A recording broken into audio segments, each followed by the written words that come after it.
I don't think people are going to understand the severity of the words that you just used.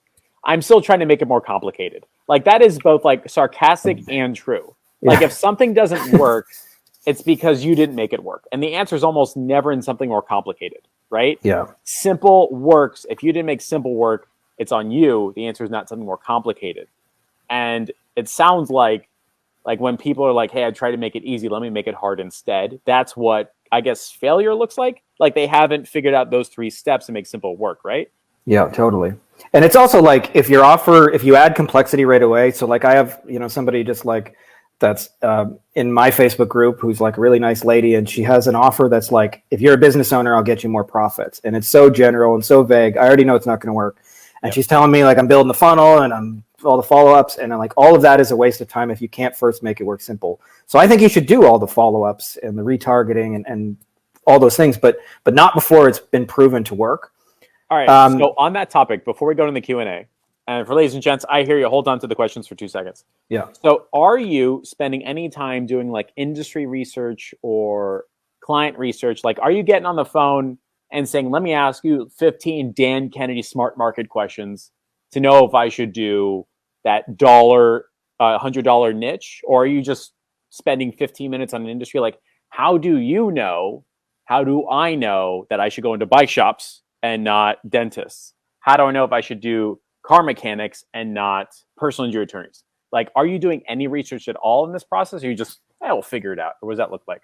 I mean, I think we're always figuring out our clients, but yeah, I mean, there's definitely like research that goes into it. Like one of the things actually, I just ask people like 2 questions that like really clear that up. And I'm sure there's more smart questions you could ask.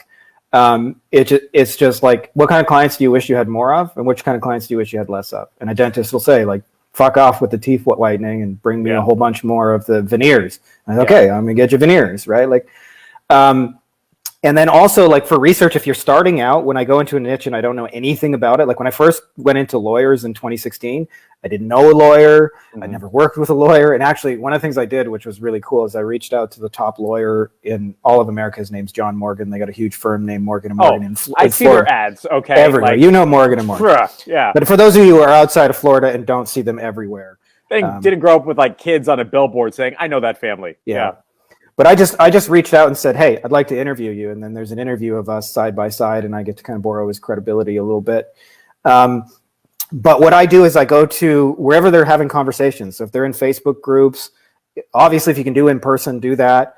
I go to Quora and Reddit, and I'll just search for things like, what's the hardest thing about being a lawyer? And actually, if you listen to some of my speeches, one of the things that they'll say, like a lawyer says, the hardest part about being a lawyer by far are the clients. No, I don't mean the good clients who trust you like a professional. I mean the people who are in this on principle and just want to make the other person hurt, or those kind of things. And I literally repeat that word for word in some of my presentations. So there's definitely a research that goes into it. But the easiest way I've found to just get that is just go, who do you wish you had more of, and who do you wish you had less of? And I'll ask those separately, but they'll tell you who the $100 bill is. I have found that, like, as I get into pay per live transfer real estate, I had a really good conversation with a real estate agent, and the question that I asked was, what are you spending money on that you're unhappy with?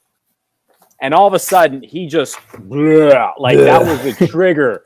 And I was like, I'm just mopping it up and I'm making words out of it. And that will be what I do in exchange for money, because he's already spending it. He's super frustrated with it. He's like, I wish this was better. I'm going to make it better. But you said 2 questions, which was what type of clients you want more of and what type of clients you want less of. Is that right? Yeah. So if somebody watching this video is like, I don't know what to do, well, go have 5 to 10 to 15 minute conversations with 5 to 10 to 15 different people. Ask them what type of clients do they want more of, what type of clients do they want less of, and now you have a 0 to 80% expert framework really, really fast, right? Yeah, and somebody's asking right now, and yes, you can just walk into a group where you don't know anybody. If you just ask a dentist, who do you want more of? They're not going to say, "Fuck off! We're not paying you money yet, so I'm not going to answer that." They'll just answer it.